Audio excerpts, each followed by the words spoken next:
ತಂದೆ ಇದ್ದಾಗ ಆಗುವಂಥ ಕೆಲವು ಅನುಭವದ ಮಾತುಗಳು, ತಂದೆ ತೀರೋದ್ಮೇಲೆ ಆಗುವಂಥ ಕೆಲವು ಅನುಭವದ ಮಾತುಗಳು. ಏಕೆಂದರೆ ನಾವು ಒಂದು ಕೂಡು ಕುಟುಂಬದಲ್ಲಿ ಇರ್ತೀವಿ. ಕೂಡು ಕುಟುಂಬದಾಗಿದ್ದಾಗ ತಂದೆ ಇದ್ದಾಗ ನಮಗೆ ಕೊಡೋ ಬೆಲೆನೇ ಆಗಲಿ ಮರ್ಯಾದೆನೇ ಆಗಲಿ ಬೇರೆ ಇರುತ್ತೆ. ತಂದೆ ಏನಾದರೂ ಅಕಸ್ಮಾತಾಗಿ ಮರಣ ಹೊಂದಿದ್ರೆ ನಮ್ಮನ್ನೆಲ್ಲ ಅಗಲಿ ಹೋದಾಗ ನಮಗಾಗಲಿ ನಮ್ಮ ತಾಯಿಗೆ ಆಗಲಿ ಕೊಡೋ ಮರ್ಯಾದೆನೇ ಬೇರೆ ಇರುತ್ತೆ. ಎಲ್ಲ ಮನೆಯಲ್ಲೂ ಈ ಥರ ಇರಲ್ಲ, ಕೆಲವೊಂದು ಮನೆಯಲ್ಲಂತೂ ಇದ್ದೇ ಇರುತ್ತೆ.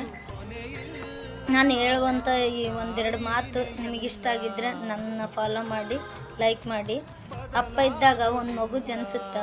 ಅಪ್ಪ ಇದ್ದಾಗ ಒಂದು ಮಗು ಮನೆಗೆ ಹುಟ್ಟಿದಾಗ ಅಜ್ಜಿ ತಾತ ಹೇಳಿದಾರಂತೆ ನನ್ನ ಮೊಮ್ಮಗಳು ದೇವತೆ ಅಂತ. ದೊಡ್ಡಪ್ಪ ಚಿಕ್ಕಪ್ಪ ಹೇಳಿದಾರಂತೆ ನಿನ್ನ ಮಗಳಲ್ಲ ಅಣ್ಣ, ನನ್ನ ಮಗಳು ಅಂತ.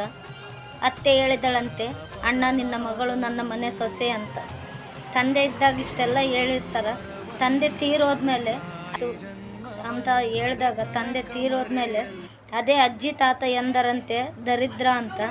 ದೊಡ್ಡಪ್ಪ ಚಿಕ್ಕಪ್ಪ ಅಂದರಂತೆ ನನಗೂ ಸಂಸಾರ ಇದೆ ಅಂತ. ಅತ್ತೆ ಹೇಳಿದಳಂತೆ ಅಣ್ಣನೇ ಇಲ್ಲ, ಕೊಡೋ ತಗೊಳ್ಳೋ ಮಾತೇಕೆ ಅಂತ. ಇಷ್ಟೇ ಅಲ್ಲ ಸಂಬಂಧ. ಅಪ್ಪ ಇರೋವರೆಗೂ ಅಷ್ಟೇ ಬೆಲೆ. ಅಪ್ಪ ಇಲ್ಲ ಅಂದಮೇಲೆ ಯಾವುದಕ್ಕೂ ಬೆಲೆನೇ ಇರಲ್ಲ. ಒಂದು ಮನೆಯಲ್ಲಾಗ್ಲಿ ಸೊಸೆ ಅಂತಲೂ ನೋಡಲ್ಲ, ಮೊಮ್ಮಕ್ಕಳಂತನೂ ನೋಡಲ್ಲ, ಯಾರಿಗೂ ಬೆಲೆನೇ ಕೊಡಲ್ಲ. ನಾನು ಹೇಳಿದ ಮಾತು ನಿಜ ಆಗಿದ್ದರೆ ಲೈಕು ಕಮೆಂಟು ಮಾಡಿ, ತಪ್ಪಿದರೆ ಕ್ಷಮೆ ಇರಲಿ. Thank you so much.